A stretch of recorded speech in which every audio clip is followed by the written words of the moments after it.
주기사 최고위원입니다. 12월 3일 밤 11시였죠.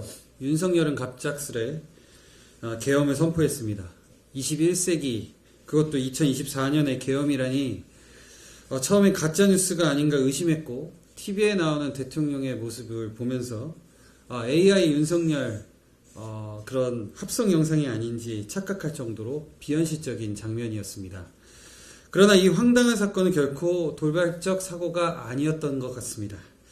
지난 대선 당시 국민의힘이 새벽 3시에 대선 후보를 교체하려다가 실패한 전례가 있었고, 또 이번에는 당 윤리위원회가 또다시 새벽 시간대를 택해 전직 당대표 제명이라는 중대 결정을 내렸습니다.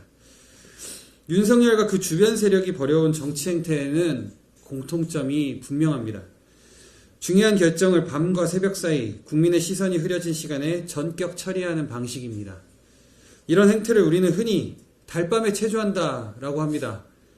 어리석은 짓을 비꼴 때 쓰는 말이죠. 건강을 위한 체조라면 차라리 낫겠습니다.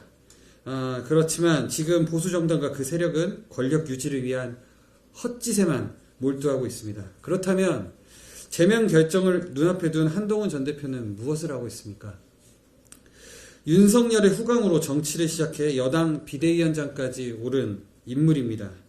계엄 사태 이후 상식적 판단을 하며 자기 정치를 시작하는 듯 보였지만 곧바로 한덕수 당시 총리와 함께 이른바 한한 공동정부를 운운하며 이해하기 어려운 정무 판단을 반복했습니다. 더 문제는 그를 추종해온 이른바 친한계 인사들입니다. 이들은 과거 이준석 대표가 억울하게 징계되고 축출될 당시 주류와 다를 바 없거나 오히려 더 공격적으로 징계의 정당성을 주장하던 사람들이었습니다.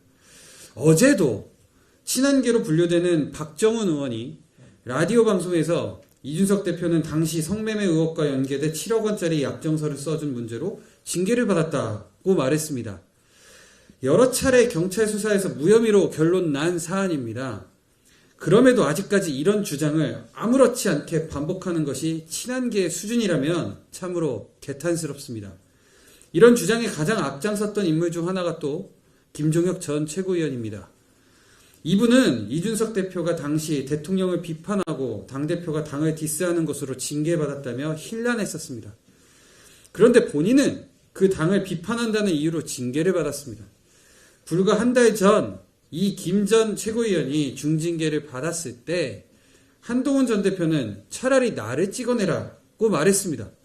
그런데 어제는 자신의 제명 가능성을 두고 이번 제명은 또 다른 계엄이라면서 강하게 저항합니다. 어쩌라는 겁니까? 징계가 과도하다고 느낄 수 있습니다. 또 억울하다는 주장 역시 직접 당해보고 분노해본 사람으로서 충분히 우리는 이해합니다. 그러나 묻지 않을 수 없습니다. 멋있어 보일 때 했던 말과 달리 정작 본인이 같은 상황에 놓이자 왜 이렇게 비루해졌습니까? 친한계는 주류일 때와 비주류가 되었을 때의 입장이 이렇게까지 다르다면 그 변화에 대해 최소한 그 설명과 반성이 먼저 있어야 되는 것 아니겠습니까? 조국 대표가 왜 패션 좌파라는 비판을 받습니까? 스스로 내세운 가치와 말들이 그의 인생 궤적과 범죄 행위 앞에서 모두 허상이었기 때문입니다. 같은 잣대로 본다면 앞뒤가 다른 한동훈 전 대표와 그 주변 세력 역시 패션 우파라는 비판을 피하기 어려울 것입니다. 그렇게 불리지 않을 방법은 또 분명합니다. 과거의 잘못을 인정하고 정도를 가는 것입니다. 방법은 또 어렵지 않습니다. 과거 자신들이 했던 말과 행동을 되돌아보고 사과하면서 불리해져도 소신을 지키는 정치를 선택하시면 됩니다. 문제는 용기입니다. 국민의힘이라는 울타리를 벗어나 광야에서 정치를 할 용기, 또 그리고 과거의 잘못된 판단을 스스로 정정할 용기 말입니다.